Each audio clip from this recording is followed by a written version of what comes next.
ناظرین، قصص الانبیاء میں آپ کو خوش آمدید کہتے ہیں۔ آج 23ویں سحری ہے اور آج ہم حضرت یونس علیہ السلام پر گفتگو کریں گے۔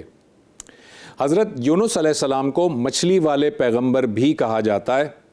آپ جس علاقے کی طرف مبعوث ہوئے اور آپ جس قوم میں پیدا ہوئے وہ قوم عراق کے علاقے بابل و نینوا میں رہتی تھی، جسے کہ موصل کے نام سے بھی یاد کیا جاتا ہے۔ آپ یہ میپ دیکھیے، اس میپ میں آپ کو ایک اسپاٹ نظر آ رہا ہے۔ یہ اسپاٹ دراصل وہ جگہ ہے جہاں پر حضرت یونس علیہ السلام کی پیدائش کے بارے میں بتایا جاتا ہے، اور یہاں پر ہی وہ قوم رہتی تھی جس کی طرف حضرت یونس علیہ السلام مبعوث کیے گئے۔ اس قوم میں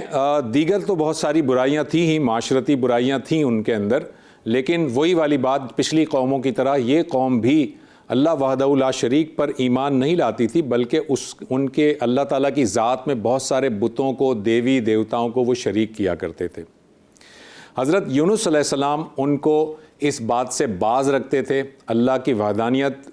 پر ایمان لانے کا کہتے تھے، اور اپنی نبوت کے بارے میں بھی اس قوم کو بتاتے تھے کہ میں اللہ کا نبی ہوں، اللہ کا پیغمبر ہوں، لہٰذا میری اتباع کرو، میری اطاعت کرو۔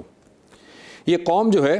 وہ حضرت یونس علیہ السلام کو جھٹلاتی رہی۔ اس قوم کے جو بھی لوگ تھے، اسپیشلی جو بڑے ایلیٹ کلاس تھی، جو سردار تھے، وہ خاص کر کے حضرت یونس علیہ السلام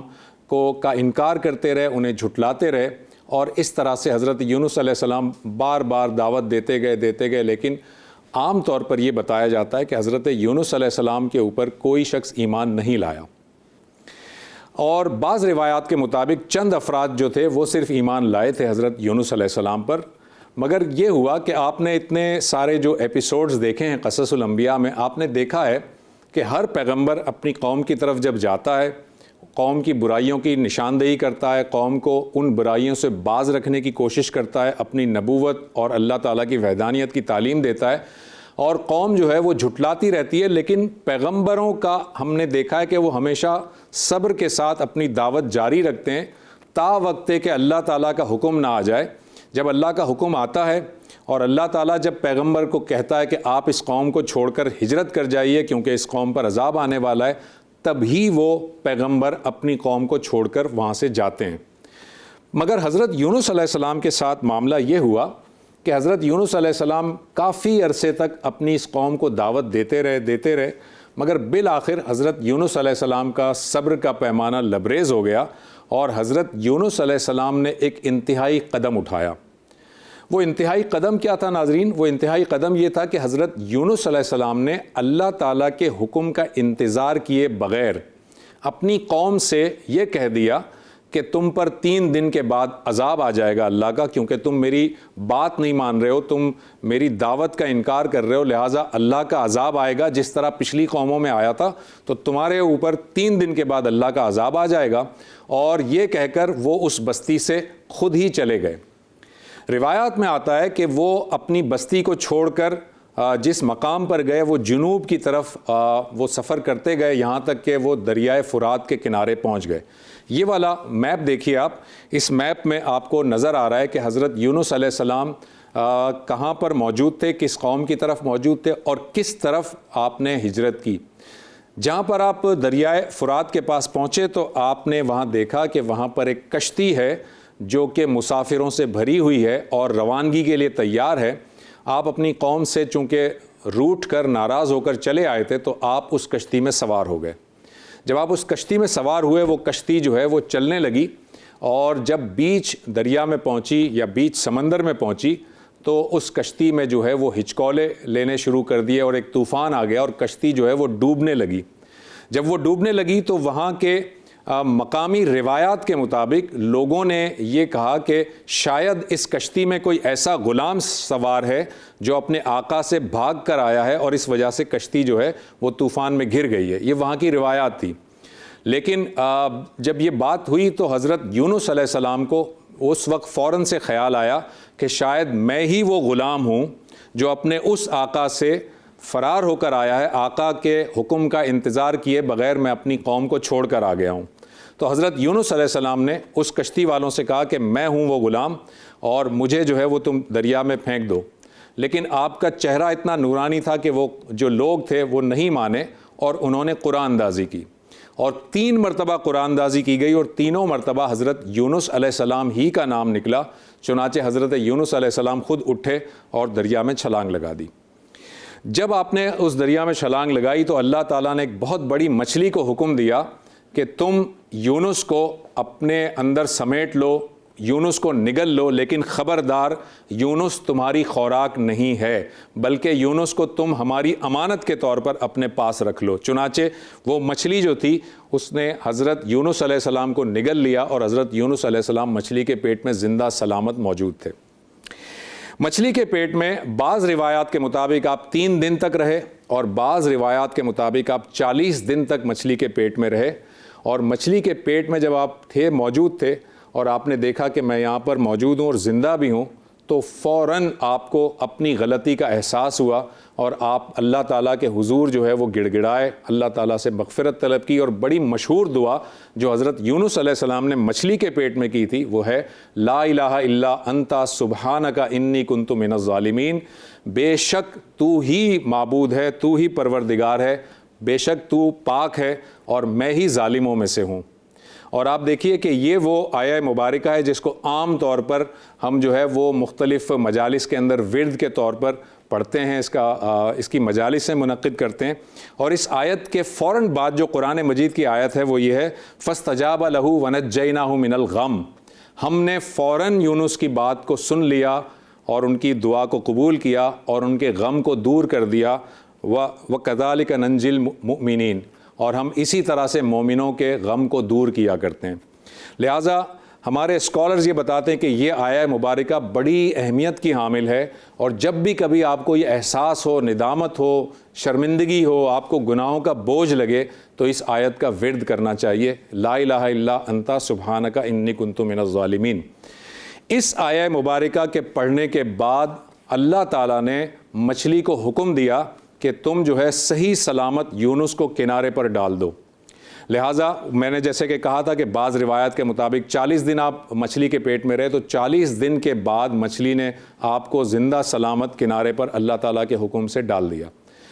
اب آپ ایک بات اور غور سے سن لیجئے، قرآن مجید ہی میں لکھا ہے لَلَبِثَ فِي بَطْنِهِ إِلَى يَوْمِ يُبْعَثُونَ، اللہ تعالیٰ کہہ رہے ہیں قرآن مجید میں کہ اگر یونس علیہ السلام مچھلی کے پیٹ میں ہم سے یہ دعا نہ کرتے تو قیامت کے دن تک ہم انہیں مچھلی کے پیٹ میں رکھتے، قیامت کے دن تک، لَلَبِثَ فِي بَطْنِهِ إِلَى يَوْمِ يُبْعَثُونَ۔ اس کا مطلب یہ ہوا کہ اللہ تعالیٰ جو ہے وہ بہت مہربان ہے اپنے بندوں پر، اور جیسے ہی حضرت یونس علیہ السلام نے یہ دعا کی تو اللہ تعالیٰ نے مچھلی کو حکم دیا کہ وہ کنارے پر ان کو چھوڑ دے۔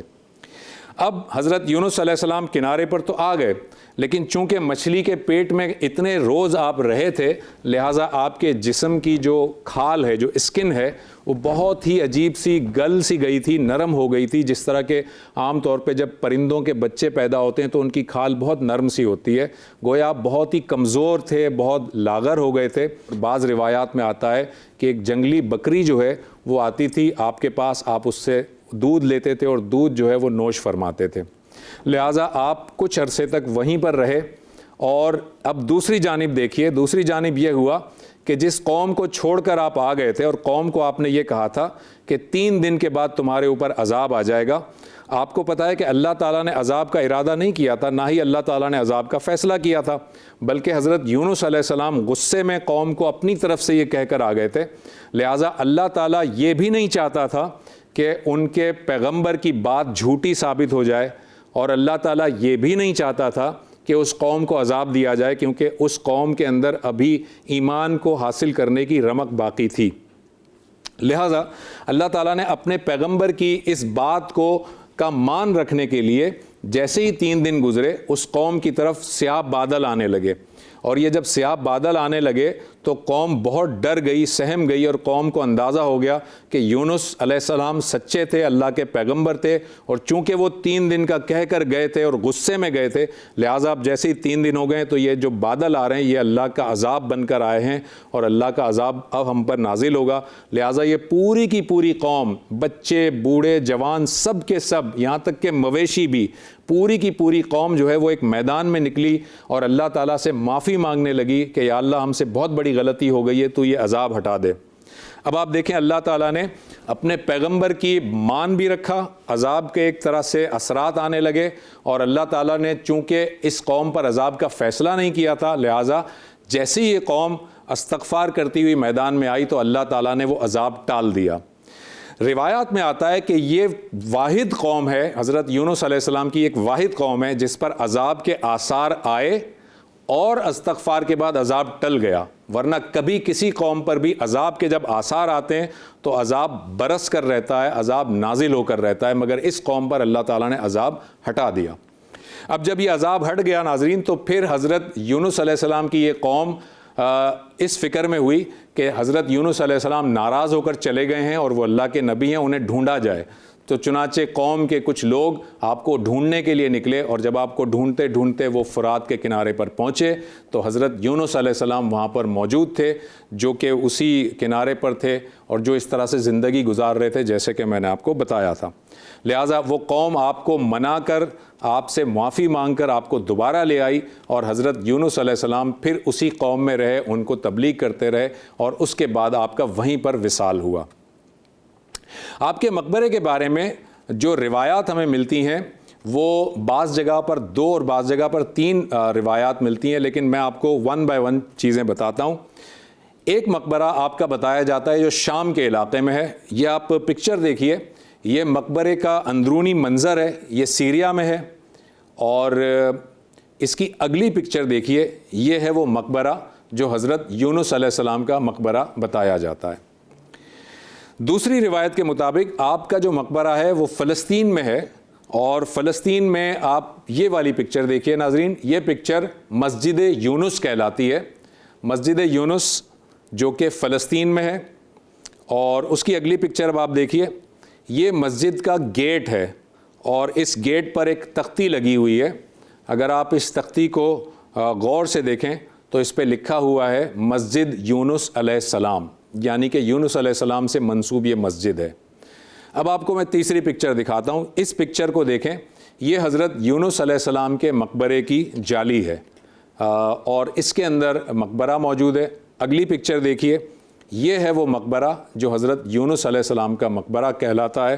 اور اس کے اوپر چادر لگی ہوئی ہے، اور اس چادر پہ لکھا ہوا ہے لا الہ الا انت سبحانک انی کنت من الظالمین، یعنی وہی والی دعا لکھی ہوئی ہے جو حضرت یونس علیہ السلام نے مچھلی کے پیٹ میں دعا کی تھی اللہ تعالیٰ سے۔ اب آپ کو تیسرا مقام دکھاتے ہیں۔ یہ تیسرا مقام عراق یا موصل کا ہے، موصل کا علاقہ ہے۔ اس کے بارے میں بعض روایات یہ کہتی ہیں کہ یہاں پر صرف حضرت یونس علیہ السلام کی یاد میں ایک مسجد بنائی گئی ہے،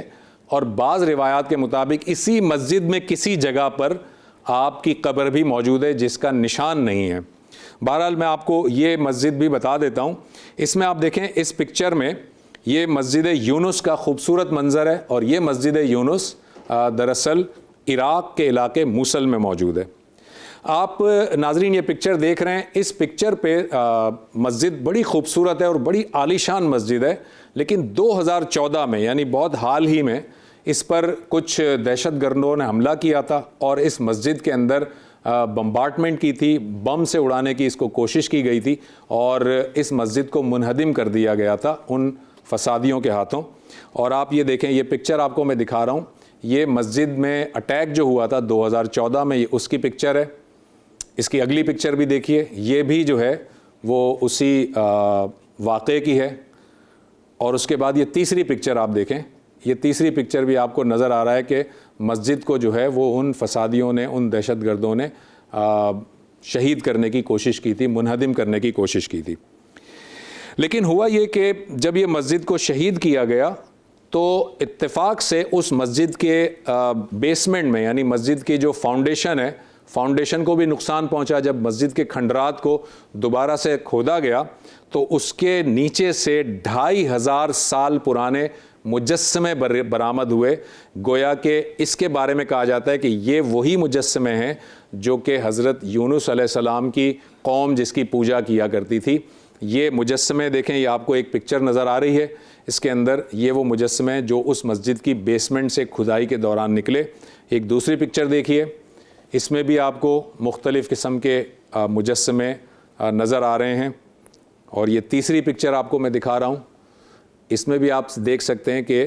یہ مجسمے، اور یہ چوتھی آخری پکچر آپ کو دکھا رہا ہوں، اس کے اندر بھی آپ دیکھ سکتے ہیں کہ یہ اس کھنڈرات میں سے برآمد ہوئے۔ لیکن عراق کی گورنمنٹ نے جب یہ 2014 میں اٹیک ہوا تھا تو عراق کی گورنمنٹ نے پھر اس مسجد کی حفاظت کے لیے اس کو دوبارہ سے تعمیر بھی کیا، اور پھر اس کی حفاظت کے لیے یہاں پر سیکیورٹی معمور کر دی، اور یہ سیکیورٹی آج تک یہاں موجود ہے۔ یہ اگلی پکچر آپ دیکھ سکتے ہیں، اس میں اسی مسجد کی سیکیورٹی پر کچھ افراد یہاں پر معمور ہیں۔ یہاں تک ہم حضرت یونس علیہ السلام کی گفتگو کو مکمل کرتے ہیں۔ انشاءاللہ تعالیٰ کل ہم حضرت زکریا علیہ السلام کے سیرت پر واقعات بیان کریں گے۔